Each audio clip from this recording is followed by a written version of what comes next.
Bien, ahora vamos a comenzar con el primer tema hacia su segundo examen. Es el tema de la unidad 4. El tema es célula y reproducción celular. Bien, este tema no es un poco extenso. Bueno, si bien es extenso, es un tema muy importante, ¿no? Y muy bonito cuando uno lo entiende. Eh, bueno, es un tema, ¿no? Que nos ayuda a entender lo que es la salud, la enfermedad, eh, un poco de las células, cómo ocurren las funciones vitales, ¿no? Bueno, también el tema de lo que es la célula y la reproducción celular es importante, ¿no? Porque explica, ¿no? Es la base, ¿no? De todas las áreas de la biología. Eh, este tema tiene 20, 20 puntos muy importantes. Primero vamos a comenzar hablando de lo que es la célula. Luego, en el punto número 2, en teoría celular, vamos a hablar de lo que es un poco, ¿no? La historia de cómo fue descubierta, quién descubrió lo que es la célula, ¿no? De ahí vamos a hablar en el punto número 3, membrana celular.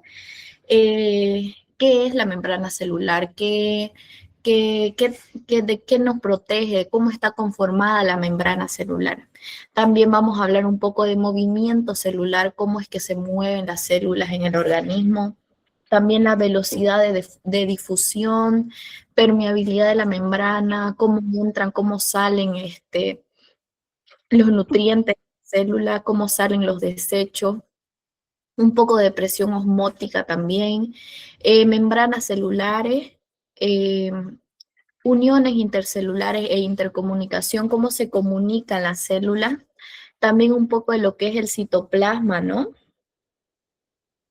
En el punto número 11 vamos a hablar de lo que es el núcleo de la célula, qué es lo que encontramos en el núcleo de la célula, cuál es la función, ¿no? Ya de ahí vamos a avanzar un poco más en el punto número 12 acerca de los cromosomas. Vamos a ir profundizando un poco más en lo que es el ADN, un poco de genética, ¿no? En el punto número 13, nucleolo, que ya son organelas celulares, también centriolos y usos. En el punto número 14, que también forman parte de las organelas celulares.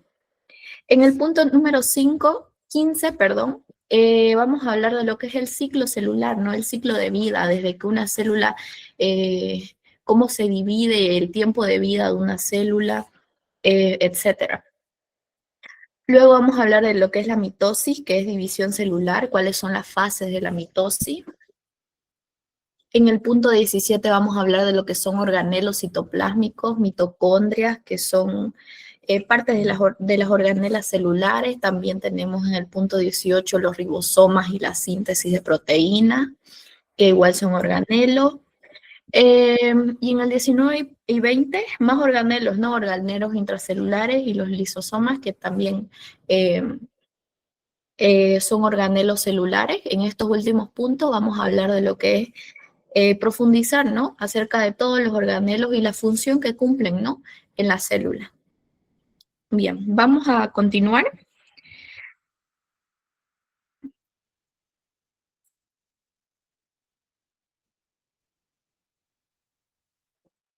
Ok. Punto número 1. La célula.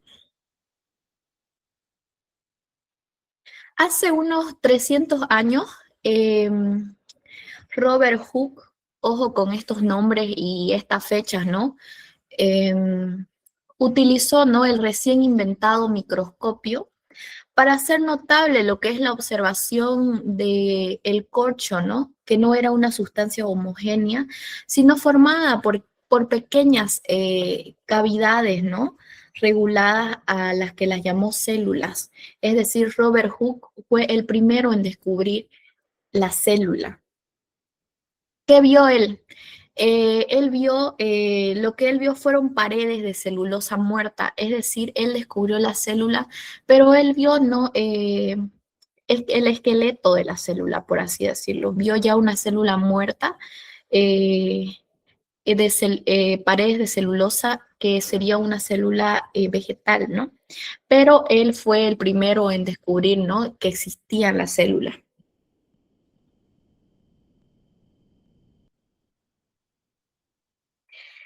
Bien, aquí vemos el, el científico, ¿no?, Robert Hooke, observando en el microscopio las células.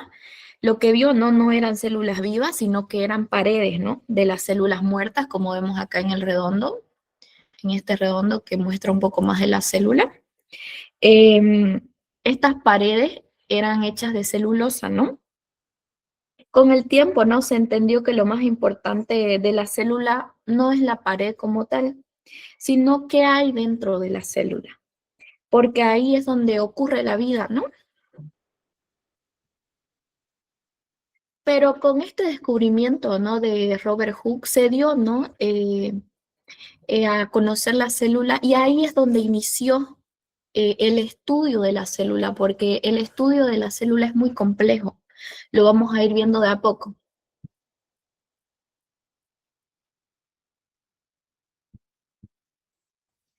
Bien.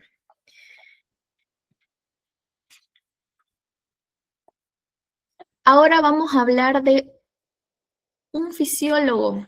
El fisiólogo Bohemia Purkinje, en el año 1839, em, le dio el término de protoplasma para designar el contenido vivo de la célula. Es decir, lo que hay dentro de la célula, él lo denominó protoplasma, para nombrar a todo el contenido vivo. En este momento, ¿no?, se pensaba que el interior de la célula era algo simple, pero no era así, porque las células son aún mucho más complejas, ¿no? Aquí dice, al saber más cosas acerca de la estructura y función de la célula, se ha comprendido, ¿no?, que el contenido vivo de la célula era un sistema de increíble complejidad de partes heterogéneas. Es decir, la célula no era tan simple, ¿no?, como lo denominó el anterior científico, Robert Hooke, sino que la célula era un poco más, ¿no?, mucho más complejo. Bueno, este fisiólogo Bohemia Purkinje dio el significado, ¿no?, de protoplasma, ¿no? Eh, ¿Y qué se entiende? ¿A qué nos referimos con el término de protoplasma? Em, Cuando Purkinje habla de protoplasma, se refiere a todo el contenido vivo que está dentro de la célula, es decir, la materia viva que permite que la célula exista y que la célula funcione. Aquí vemos, al decir protoplasma nos referimos a todo lo que hay adentro, es el término que él le dio, ¿no?, Eh, a la célula, denominó todo lo que hay dentro de la célula protoplasma. ¿Qué incluía este protoplasma? El protoplasma abarcaba, ¿no?, de forma general, em, el citoplasma, el núcleo, todas estas que ya conocemos como organelas, y vamos a ir viendo más adelante. Em, este fisiólogo lo denominó protoplasma. En ese momento, bueno, no se conocían bien, ¿no?, los organelos, las mitocondrias, ribosomas, etcétera. Por eso se usaba un solo nombre para todo. Bueno, en la actualidad ya no es un nombre muy preciso, ¿no? De acuerdo a que fueron investigando mucho más y mucho más a profundidad la célula, ya no es un término, este término quedó como un término no tan preciso. ¿Por qué? Porque el avance de la ciencia descubrió, ¿no?, que en el interior de la célula no es una masa uniforme, sino que está formado por muchas estructuras distintas, ¿no?, cada una con una función específica. Aquí, como vemos, las organelas, el núcleo, todo lo que está dentro de la célula cumple una función, es decir, no es una masa uniforme, ¿no? Por eso, ¿no?, es que el protoplasma no describe algo concreto desde el punto de vista químico o desde el punto de vista físico. Bueno, con el avance de la ciencia se descubrió, ¿no?, que en el interior de la célula no es algo simple, sino un sistema mucho más complejo. que está formado por muchas partes diferentes que trabajan en conjunto, ¿no? Para que la célula pueda coexistir, que estas llegarían a ser las organelas, ¿no? Por eso hoy, ¿no? Ya se sabe que el término protoplasma no es muy preciso, ¿no? Desde el punto de vista físico, desde el punto de vista clínico, pero todavía se usa este término para referirse de una manera más general a todo lo que está vivo y organizado, ¿no? Dentro de la célula. Continuemos. En el punto número 2 tenemos, ¿no? Lo que es un poco de teoría celular. Vamos a hablar, quién formula, quiénes son los científicos, ¿no? Encargados de formular, ¿no? Los pilares de lo que es la teoría celular. Bien, la teoría celular, ¿cuándo nace? Nace en el año 1838, cuando dos científicos alemanes llamados Matthias Schleiden, que era un botánico, y Teodoro Schwann, que era un zoólogo, llegaron a una conclusión fundamental. ¿Cuáles fueron los pilares de estos dos, de este botánico y de este zoólogo? El pilar fundamental era el siguiente: todos los seres vivos, plantas, animales, están formados por células, ¿no? Bueno, más adelante, en el año 855, perdón, hay otro científico, ¿no? Llamado Rudolf Virchow. Aquí lo tenemos. En el 1855, el científico Rudolf Virchow aportó una idea clave. Toda célula nueva proviene de otra célula persistente o preexistente. Es decir, ¿no? Que las células no aparecen de la nada, sino que se forman por lo que es la división celular. Ahora, ¿quién era Rudolf Virchow? Rudolf Virchow fue un médico y científico alemán, ¿no? Considerado el padre de la patología moderna. ¿A qué nos referimos cuando decimos padre de la patología moderna? Que él estudió lo que son todas las enfermedades, el estudio de las enfermedades. Bien, Virchow explicó algo muy fundamental sobre la vida y las enfermedades.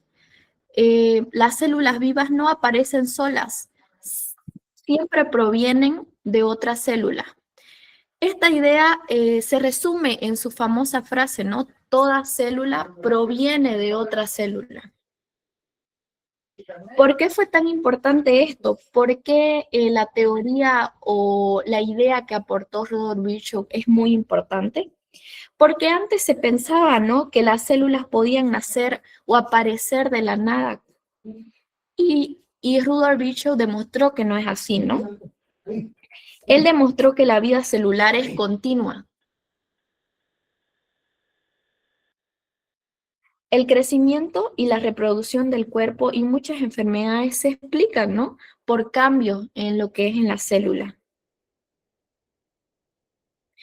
Bien, más adelante, hacia el 1880, August Weismann reforzó, ¿no? El concepto de Rudolf Virchow al señalar que todas las células actuales descienden de células muy antiguas, estableciendo lo que es una continuidad en la vida a lo largo del tiempo.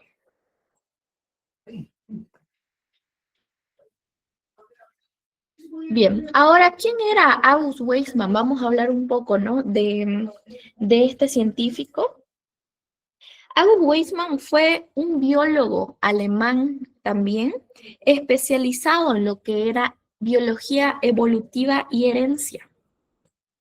Bueno, él explicó, ¿no? Que las células que existen hoy no aparecieron de la nada, porque antes se creía así, ¿no? Que la célula, una célula podía aparecer de la nada, sino que provienen de células muy antiguas, lo que demuestra que la vida se mantiene de una forma continua a lo largo del tiempo.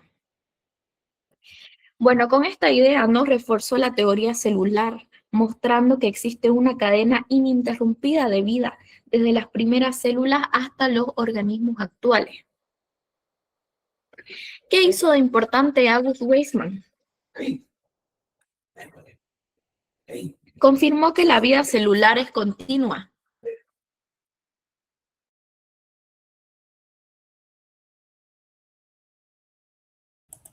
Bien. ¿Qué hizo August Weismann? Reforzó, ¿no?, que la vida celular es continua y rechazó lo que es la idea de que puedan surgir nuevas células, ¿no?, espontáneamente. Aportó también una base científica para comprender la herencia y lo que es también la evolución.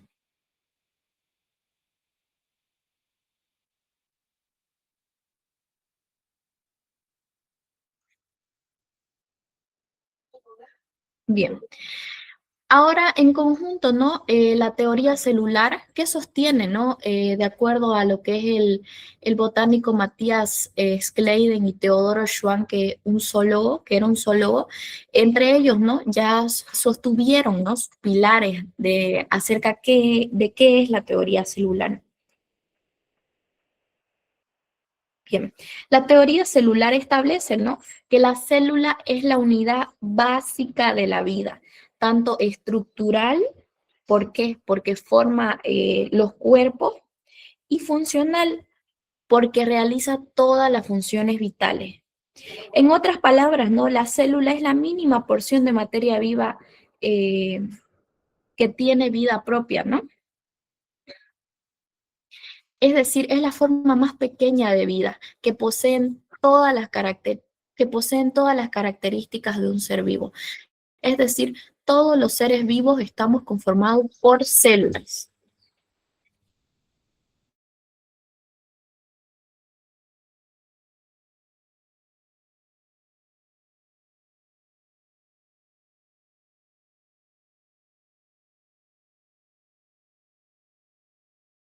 Bien. Eh, bueno, ¿no? La célula, como ya les dije, es la unidad estructural, ¿no? ¿Por qué? Porque la célula forma el cuerpo, ¿no? Y también es la unidad funcional. ¿Por qué? Porque realiza funciones vitales como tenemos la nutrición, la respiración, la reproducción. Es muy importante, ¿no?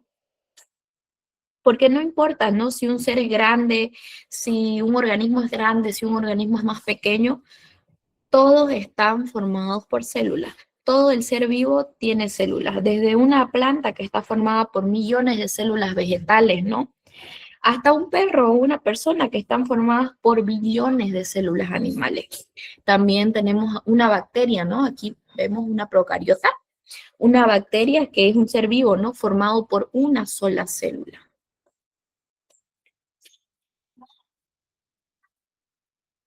Bien, con esto espero que quede claro que no existe, ¿no?, ningún ser vivo que no tenga célula.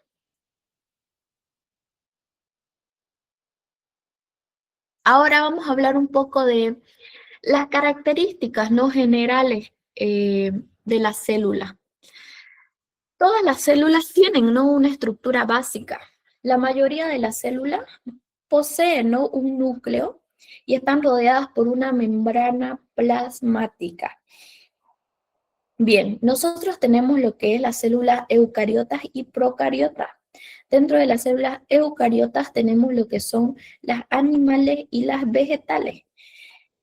Y dentro del grupo de las células procariotas solo tenemos uno, que son las bacterias, ¿no? Amebas, protozoarios, ¿no?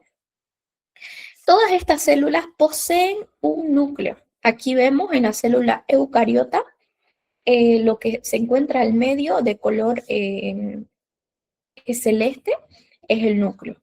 Esto es una célula animal. Abajo tenemos una célula vegetal, como la ven, de color verde. También posee un núcleo, porque son estructuras eh, básicas, ¿no?, que todas las células tienen. Aquí tenemos el núcleo de la célula vegetal en color amarillo, ¿no? Y en la célula procariota, que es las células bacterianas, ¿no? Tenemos el núcleo, que aquí se ve como dice nucleoide, ahí está el núcleo. El núcleo está disperso en la célula procariota, el núcleo no está contenido, ¿no?, así redondito como lo ven en las células eucariotas. En la procariota vemos que el núcleo está disperso dentro de toda la célula. Esa es una diferencia. Pero la estructura base es que tienen todas el núcleo. También tenemos, aquí dice, ¿no?, que están rodeadas por una membrana plasmática. ¿A qué nos referimos cuando decimos una membrana plasmática? Es todo lo que rodea la célula. Aquí vemos en la eucariota todo lo que está alrededor de la célula de color naranja es la membrana plasmática. Aquí abajo en la célula vegetal, todo esto verde, que se llama celulosa también, lo vamos a ver un poco más adelante, es la membrana de la célula vegetal. Es lo que descubrió, como vimos en el primer descubridor de la célula, ¿no? Robert Hooke, descubrió, ¿no?, en un microscopio accidentalmente, ¿no?, observó un corcho donde descubrió lo que es la celulosa de una célula vegetal, de esta verde de acá, de esta célula de color verde. Él descubrió solo lo que es la membrana, ¿no?, todo esto alrededor. Él así descubrió la existencia de la célula. Ahora tenemos excepciones a la regla. ¿Cuáles son las excepciones a la regla?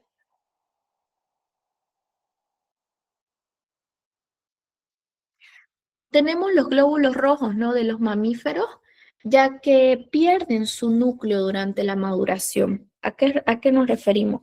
Pierden el núcleo al madurar, ¿no? Así transportan, ¿no?, más oxígeno. Luego tenemos los músculos estriados o fibras musculares estriadas. Estas presentan varios núcleos. ¿A qué nos referimos con fibras musculares estriadas? Para que lo entiendan un poco mejor, nos referimos a lo que son las células musculares, las células que forman lo que son el músculo que tenemos nosotros, ¿no? Bueno, ¿no? Estas células, bueno, hay excepciones, ¿no? Estas células musculares del cuerpo, que también lo tienen los animales, ¿no? Células animales, poseen varios núcleos, es decir, estas células que están conformando el músculo tienen varios de estos núcleos que ven acá, el núcleo color en la célula eucariota de la imagen, el núcleo de color celeste, una fibra muscular o una célula muscular va a tener muchos de estos núcleos. Esto se lo denomina, ¿no?, excepciones a lo que es la red. Bien. ¿Por qué tienen varios núcleos las fibras musculares? Porque una sola célula eh, tiene muchos núcleos porque permite mayor fuerza, mayor resistencia, porque las fibras musculares necesitan una mayor fuerza, ¿no? Resistencia, necesitan resistir en lo que es el cuerpo, ¿no? Dar fuerza. Por esta razón es que tienen más de un núcleo, ¿no? Espero lo hayan entendido. Estas son excepciones a la regla, que son algunas, ¿no? Pero siguen teniendo lo que es una estructura básica, siguen teniendo núcleo, ¿no? Bien. Ahora con organismos simples, ¿no? Bueno, en plantas y en animales más simples, toda la materia viva se encuentra, ¿no?, dentro de una membrana plasmática. Esto ya vemos en la célula vegetal, perdón, que es esta, la de color verde, toda la materia viva está dentro de la membrana, ¿no? Son organismos un poco más simples que una célula eucariota animal. Es un poco más compleja, ¿no?, que una célula vegetal, ¿no? Es un poco más simple de entender, no tiene tanta complejidad.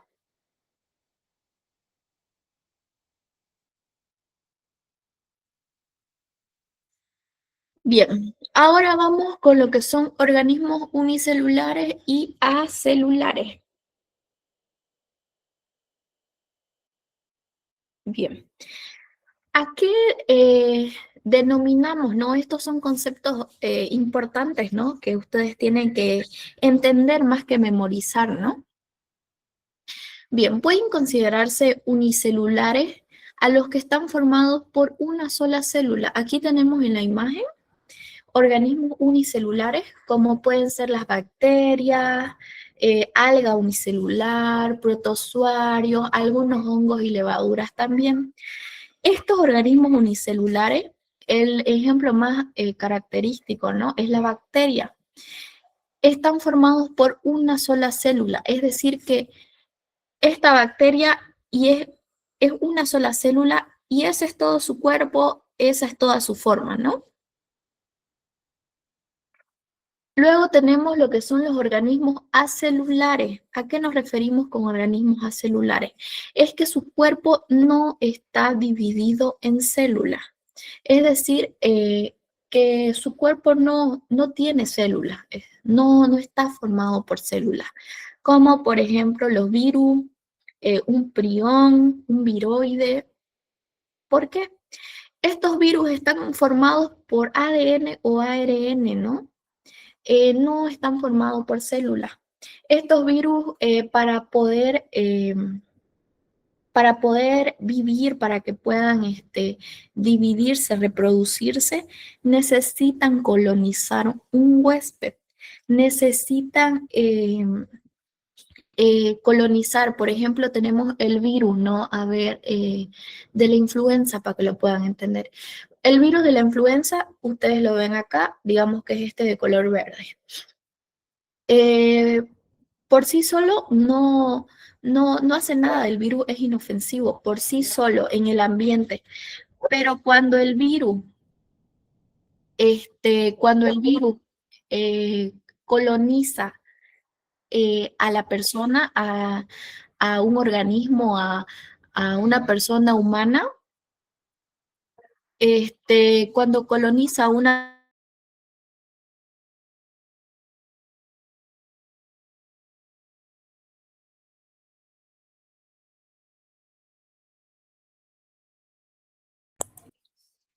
Perdón, continuemos.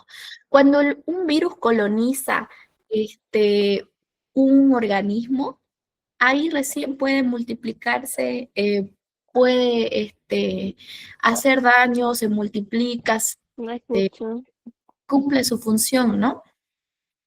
Ahí es cuando los virus eh, pueden, ¿no? Dividirse, pero mientras por sí solos no, porque no están conformados de células. A diferencia de un organismo unicelular, están conformados, aunque sea de una célula, pero sí están formados por células. Pueden multiplicarse, pueden vivir, pueden subsistir, ¿no? Bien, espero que haya quedado entendido, ¿no? Ese concepto de organismos unicelulares y acelulares. Ahora tenemos lo que es la complejidad celular. Una célula única puede presentar alta especialización, ¿no? De forma y función e incluso ser más grande que organismos multicelulares completos. ¿A qué nos referimos cuando hablamos de este concepto, no? Bueno, se refiere a que un organismo eh, unicelular como una bacteria, puede ser, ¿no? Más compleja, puede causar más daño que una célula multicelular. Es decir, una bacteria cuando coloniza a un huésped, es decir, a una persona, causa más daño, ¿no? Que esté conformada por una sola célula no la hace menos inofensiva. A esto esto nos quiere decir, ¿no? El texto. Bien. Como dice acá, ¿no? No es correcto asumir que un organismo unicelular es necesariamente más pequeño o menos complejo que uno multicelular. Como les dije, una bacteria o una alga, una ameba, están formadas por una célula. Eso no los hace menos inofensivos, ¿no? O menos complejos o más simples, sino que tienen su complejidad. Pueden ser, al colonizar algún organismo de un ser vivo puede ser mortal, ¿no? Continuemos.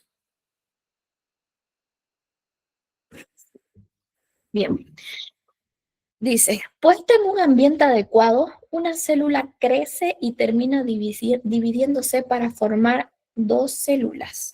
Es decir, una célula en un ambiente donde ella pueda vivir, subsistir, esta célula va a crecer y va a reproducirse, ¿no? Es bastante fácil, ¿no? Encontrar un medio que permita el crecimiento y multiplicación de plantas unicelulares. Es basto una gota de agua, un charco, eh, algún lugar así con humedad, ¿no? Para explicarlo mejor.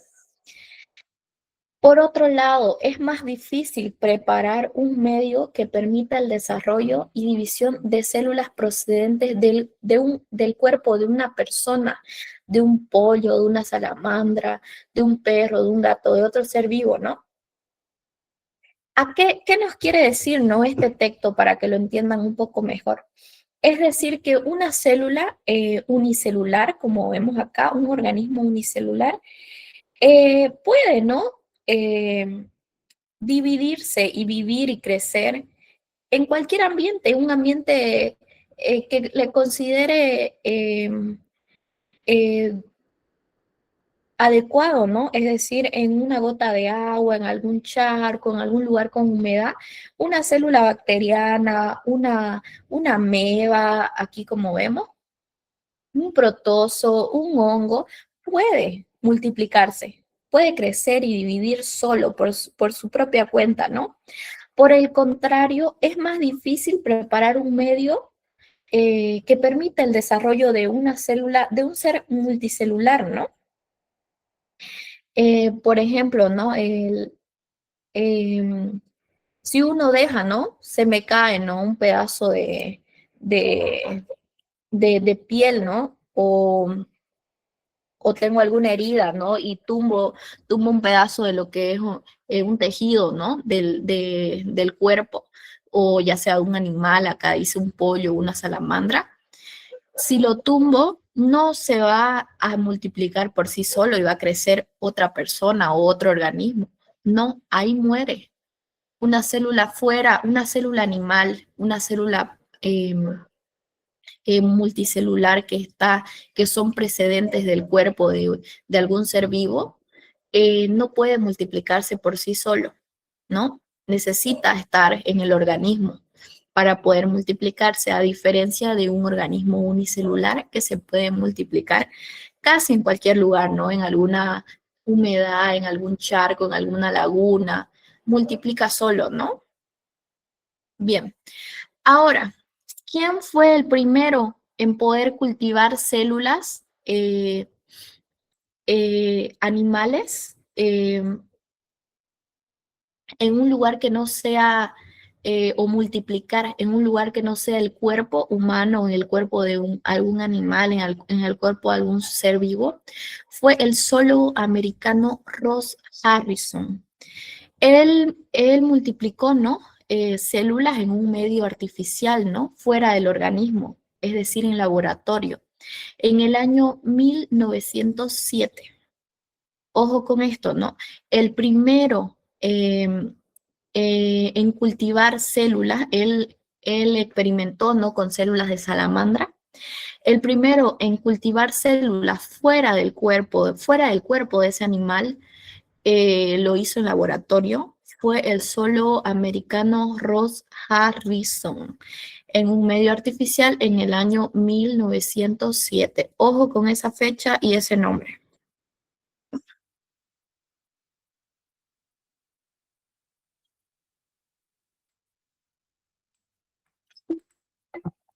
Bien, a partir de entonces ya se comenzó, ¿no? A cultivar en medios in vitro. ¿A qué nos referimos cuando decimos in vitro, en un medio in vitro?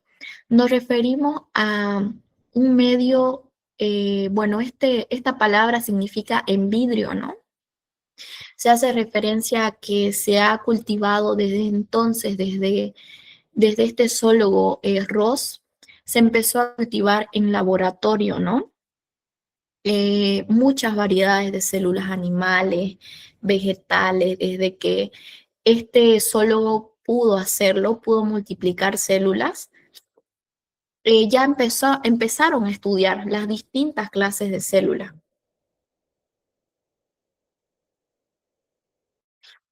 Lo que ha permitido numerosos descubrimientos en la fisiología celular. ¿Por qué? Porque antes, ¿no? Bueno, los primeros en descubrir la célula, uno lo descubrió por accidente, el otro lo denominó con el nombre de protoplasma, ¿no? Desde que Ross descubrió que se pueden multiplicar células en un medio in vitro, en un laboratorio, empezaron a estudiar mucho más las células y se dieron cuenta que una célula es mucho más compleja, ¿no? Que una célula tiene organelas, una célula cumple funciones, una célula guarda ADN, ¿no? Entonces ya empezaron lo que son los numerosos descubrimientos en la fisiología celular, en cómo funciona una célula, qué función tiene una célula. Empezaron, ¿no? Las células humanas empezaron a ser estudiadas, a ser usadas, ¿no? Para estudiar enfermedades, para probar medicamentos, para investigar acerca de lo que es el cáncer. Desde entonces, ¿no? Desde que se pudieron estudiar a más profundidad las células. Bien, las células de distintas plantas y animales y de diferentes órganos en una sola planta o animal presentan una gran variedad de tamaños, de formas, de colores, de estructuras, pero todas tienen en común ciertas características. Es decir, las células animales, tanto animales como vegetales, tienen, ¿no? Diferentes formas. Por ejemplo, ¿no? En el cuerpo humano, la célula se llama, tiene un nombre distinto en cada parte del cuerpo que se encuentre. Un ejemplo sencillo, ¿no? Las células del cerebro se llaman neuronas y una célula muscular la llamamos un miocito. Siguen siendo células con diferentes formas, pero cumplen diferentes funciones, ¿no? Tienen diferentes características, diferentes, eh, eh, algunas varían las organelas, pero siguen cumpliendo funciones.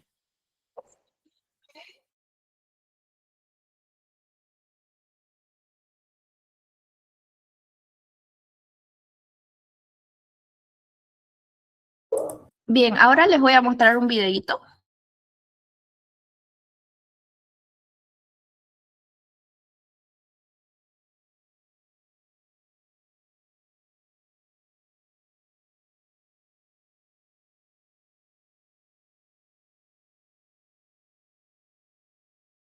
Ahorita les muestro un video. Espero que lo puedan escuchar. Hoy aprendemos acerca de las células.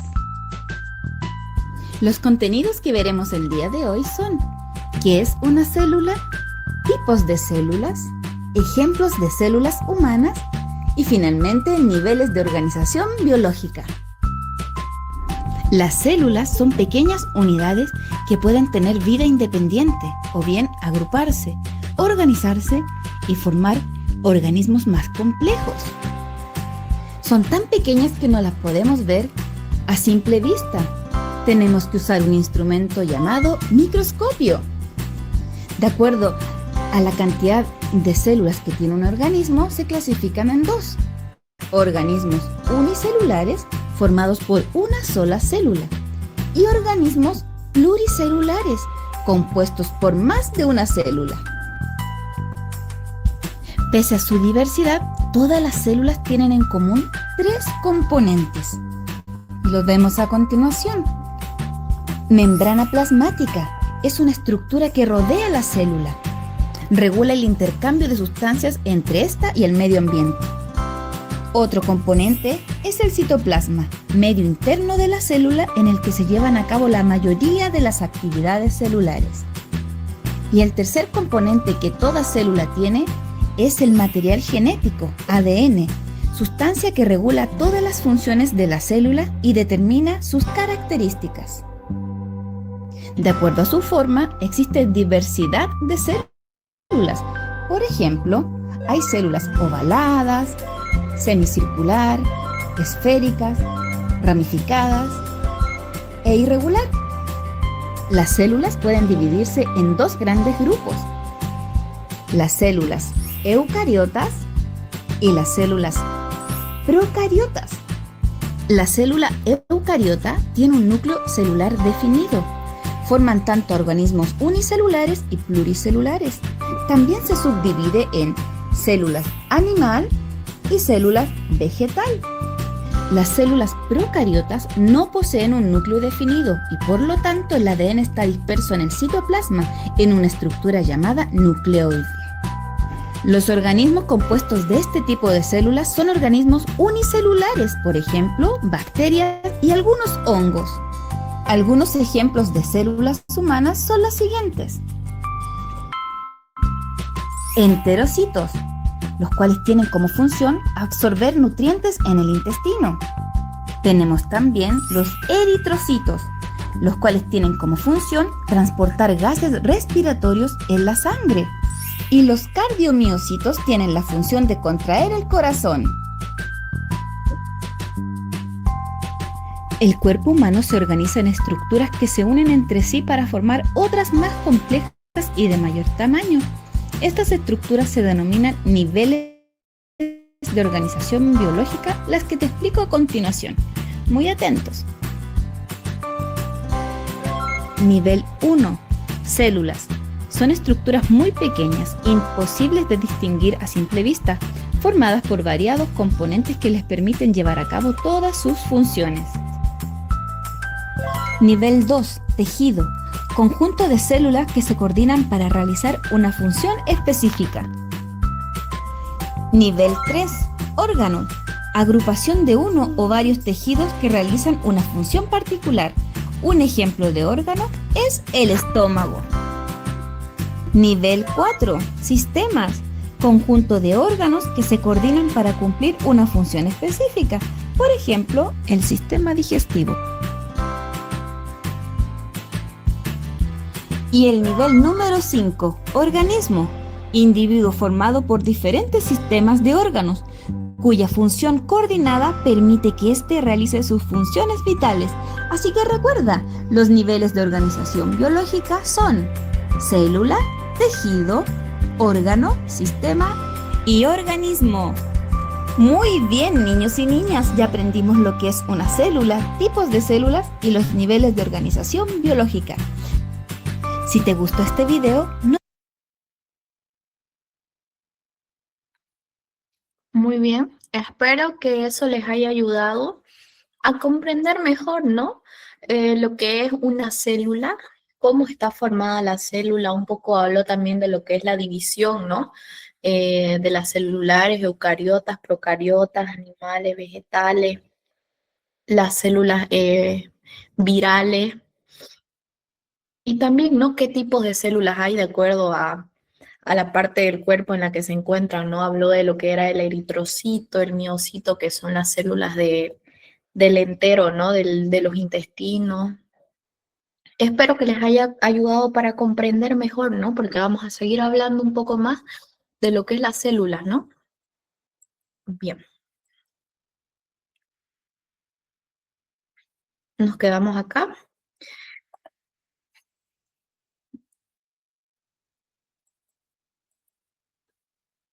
Una célula, ¿no? Cada célula está rodeada por una membrana plasmática. Como ya vieron en el video, para que no se les haga tan difícil entender, ¿qué es una membrana plasmática? Es todo lo que rodea esta célula. Aquí vemos todo lo que está alrededor de la célula, es la membrana plasmática.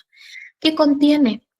La membrana contiene a lo que son las organelas, ¿no? Aquí vemos que dice contiene un núcleo, que el núcleo es el del medio. Este que está al medio es el núcleo.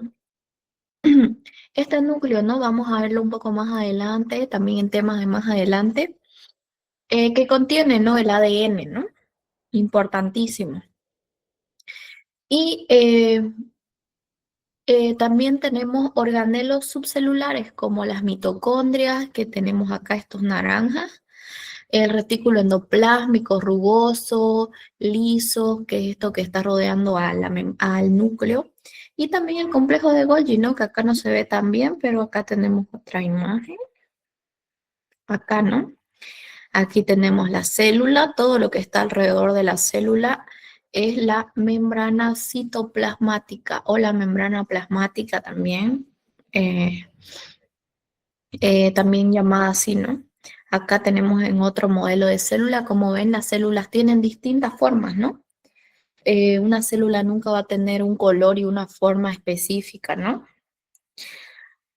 Aquí tenemos también lo que es el núcleo, tiene el nucleolo, ahí adentro contiene el ADN, retículo endoplasmático, complejo de Golgi o aparato de Golgi, la mitocondria, que es muy importante, ¿no? Más adelante eh, vamos a hablarlo más a profundidad, que es, ¿no? Simple, ¿no? Que es la encargada de producir energía, de producir ATP a un organismo, ¿no? En caso a nosotros, a nuestro cuerpo. Es gracias a la mitocondria. Luego tenemos lo que es los centriolos, que cumplen un papel muy importante en la multiplicación, en la división celular, que también lo vamos a hablar más adelante. Pero aquí tenemos el centriolo, es una organela. Acá lo vemos también en esta imagen, mitocondrias, membrana celular o membrana citoplasmática, retículo endoplasmático, complejo de Golgi, receptor de membrana, más adelante igual lo vamos a hablar, eh, que es, ¿no? El encargado de ver qué pasa a la célula, qué sale y qué entra a la célula, ¿no? Cómo se nutre la célula. El núcleo que contiene el ADN, también tenemos el nucleolo. Bien, ya vimos el video. Oye, Continuemos.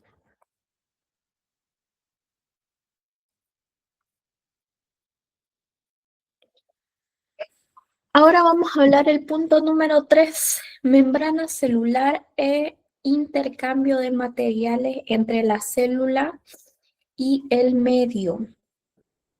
Vamos a hablar ahora de lo que es la membrana celular a profundidad. Como ya les había explicado, ¿no? La membrana celular es todo lo que rodea la célula. Ahora vamos a hablarlo más microscópicamente, ¿no? Más a profundidad, qué es la función de la membrana, qué hace, porque la membrana cumple una función muy importante en la célula, muy importante. Oye. Bien, ¿en qué consiste? Una de las funciones más importantes que realizan las células es el intercambio de materiales con el medio exterior. Es un proceso que tiene lugar a nivel de la membrana celular. Aquí vemos, ¿no? Aquí se ve el dibujito a un lado de la célula y la membrana, más a profundidad, ¿no? La membrana, cómo está conformada eh, la membrana celular. Bueno, la membrana es una capa delgada, ¿no? Que rodea toda la célula. Y como dice acá el texto, su función principal es regular el intercambio de materiales entre la célula y el medio que lo rodea, el medio externo a la célula. Bien, ¿por qué? ¿Cuál es la función importante, ¿no? De esto? Bueno, la membrana, ¿no? Ayuda porque una célula no puede vivir aislada. Necesita, eh, necesitan entrar sustancias a la célula que la nutren, ¿no? Y también la célula necesita botar las sustancias de desecho, las sustancias que ya no le sirven, necesita botarlas. ¿Y por dónde hace esto? A través de la membrana celular. ¿Y a qué nos referimos con el intercambio de materiales? Acá vemos la palabra que dice, realizan el intercambio de materiales con el medio exterior. ¿Qué significa intercambio de materiales? Bueno, la célula toma, ¿no? Del medio lo que necesita para vivir y elimina todo lo que ya no le sirve. Todo esto ocurre en la membrana. Un ejemplo, ¿no? La entrada de sustancias, la célula, ¿qué necesita? Una célula necesita agua, necesita oxígeno, necesita nutrientes, claro, como la glucosa, como las sales, como los aminoácidos. Por ejemplo, ¿no? La célula muscular necesita lo que es la glucosa y oxígeno para producir energía, para que pueda contraerse el músculo, ¿no? Que está formado por células musculares, necesita glucosa y oxígeno. Entonces, necesitan entrar los nutrientes, ¿no? Y esta misma célula elimina sus desechos, ¿no? Las sustancias tóxicas y los productos, ¿no? del metabolismo que ya no le sirven al cuerpo, los elimina a través de la membrana plasmática. Bien, ahora la membrana celular. Em, la membrana celular deja pasar cualquier cosa dentro de la célula. La respuesta es no. La membrana celular es muy, muy selectiva. Es como la puerta de una casa que dice, ¿no? Vos entrás, vos entrás porque vos vivís, ¿no? En esta casa y vos no, vos sos un extraño, vos no me vas a traer nada bueno, a vos no te dejo entrar. Así ustedes tienen que entender la función de la membrana plasmática. Deja pasar algunas sustancias e impide el paso de otras sustancias. Un ejemplo, ¿no? El oxígeno puede pasar fácilmente porque una célula necesita tener oxígeno. Nuestro cuerpo necesita oxígeno, ¿no? Y no deja entrar sustancias grandes o dañinas, ¿no? Que entren sin control. No deja entrar sustancias que no le beneficien. Esta membrana plasmática protege a lo que es la célula y mantiene el equilibrio, la homeostasis, el equilibrio interno que hay dentro de la célula como fuera, mantiene lo que es el equilibrio.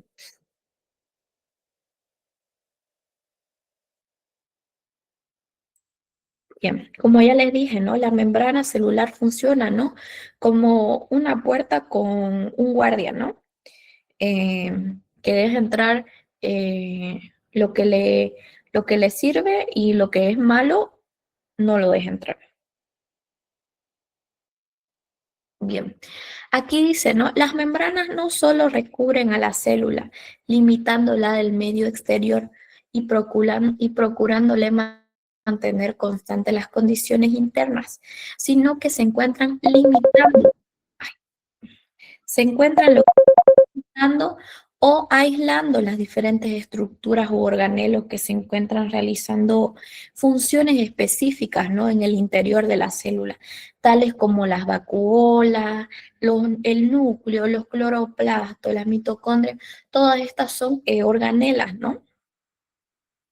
Es decir, protege, ¿no? Todo lo que es la estructura interna de la célula, la membrana plasmática. Bueno, las estructuras internas de la célula, que son las organelas, realizan funciones importantes, ¿no? Y si no estuvieran protegidas con la membrana plasmática, estas no se saldrían a lo que es el exterior, ¿no?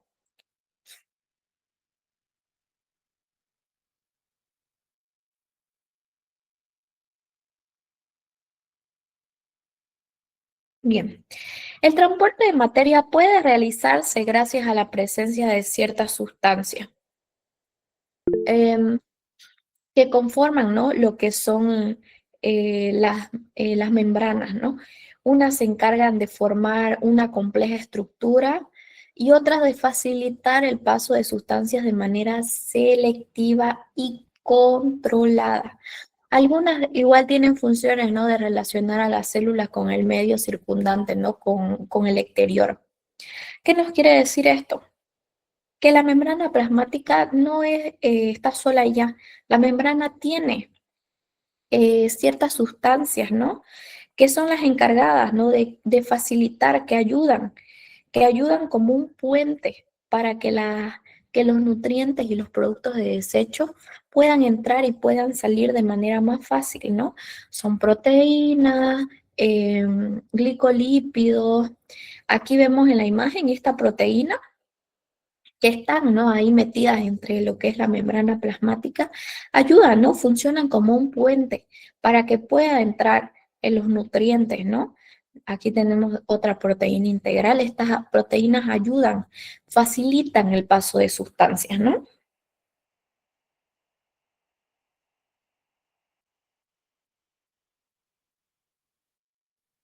Bueno, estas sustancias, ¿no? Como ya les dije, dan forma o estructura a la membrana. Y permiten también que la célula se comunique con el entorno, es decir, tenga comunicación con otras células, que la célula no se mantenga aislada, que trabaje en conjunto con otras células. Para esto es la función, ¿no?, de estas sustancias, de estas proteínas, de todo lo que son estas proteínas, glicolípidos, todo esto, ¿no? Ayuda a que la célula pueda tener, eh, eh, trabajar, ¿no?, en conjunto con otras células.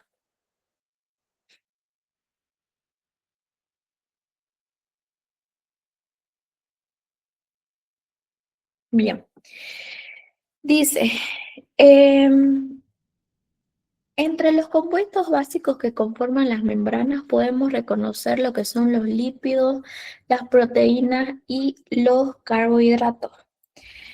Bien, vamos a hablar un poco más a profundidad, ¿no?, lo que es la membrana celular. Dice, los lípidos conforman la estructura o matriz de la membrana y están representados básicamente por los fosfolípidos, es decir, compuestos que presentan una cabeza hidrofílica. Aquí vemos, ¿no?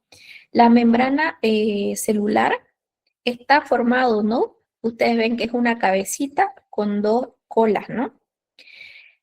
La cabeza es hidrofílica. ¿A qué nos referimos con una cabeza hidrofílica? Es una cabeza que tiene una afinidad por el agua, hidrofílica, atrae el agua, le gusta el agua.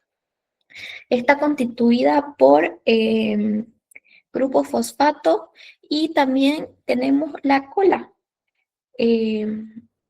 La cola, ¿no?, de este fosfolípido, formada por cadenas de carbono de naturaleza lipídica. La cola es hidrofóbica. ¿A qué nos referimos? Para que se acuerden, hidrofóbica tiene fobia al agua, no repele el agua, ¿no?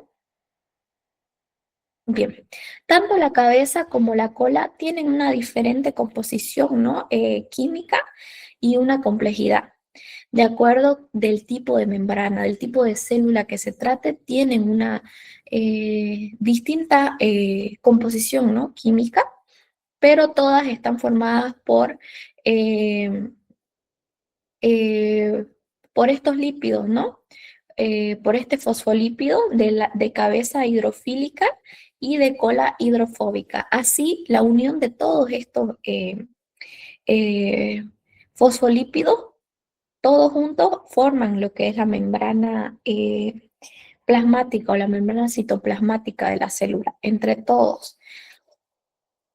Estas cabezas hidrofílicas, perdón, que vemos acá en la imagen, ayudan, ¿no?, a que la célula tenga contacto con el exterior y también ayuda a lo que es el paso de sustancias, ¿no? Las cabezas hidrofílicas están como opuestas, ¿no?, como mirándose entre sí. Ambos fosfolípidos, uno de arriba y otro hacia adentro, ¿no? Se miran así entre sí, las colas se juntan. Aquí vemos las cabezas también hidrofílicas hacia adentro, ¿no? Y también hacia el exterior de la célula. Y adentro tenemos lo que es las colas, ¿no?, que rechazan el agua.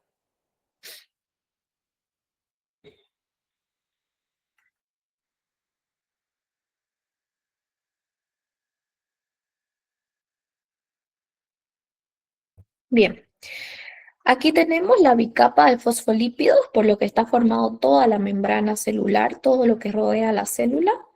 Aquí la vemos, las cabezas hidrofílicas que atraen el agua al exterior y también el interior de la célula.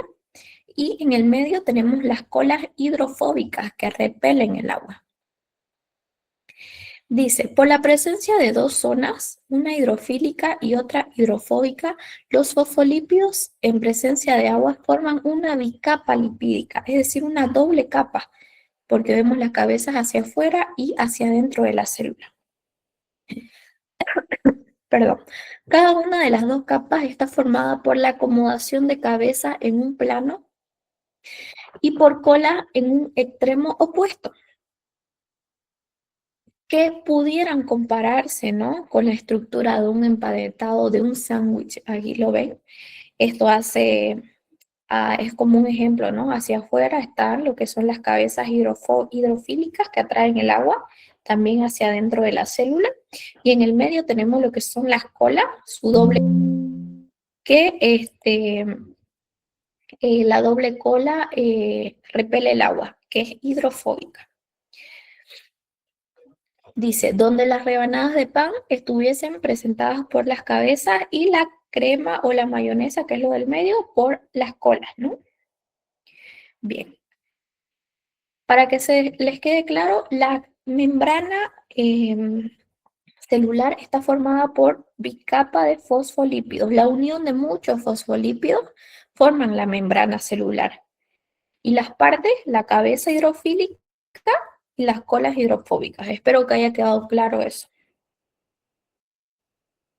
Bien. Aquí tenemos un poco más. Tenemos acá lo que son las moléculas que están al medio, las proteínas. Dice, el movimiento continuo que presentan las colas de las moléculas da una enorme flexibilidad a esta zona, por lo que se considera que en la membrana hay un flujo bidimensional continuo, ya que las moléculas tienen un gran movimiento lateral, ¿no?, a lo largo y a lo ancho de lo que es la monocapa o la bicapa. Por el contrario, el movimiento de moléculas entre dos monocapas opuestas es extremadamente lento. Puede decirse que las proteínas son las que llevan al cabo las funciones específicas de transporte y reconocimiento celular. Es decir, las proteínas que tienen que entrar a la célula, para pasar por sí solas al medio de la bicapa lipídica, les tomaría mucho tiempo, ¿no? Demasiado lento. Sería demasiado lento la forma en la que pasan. Por eso, las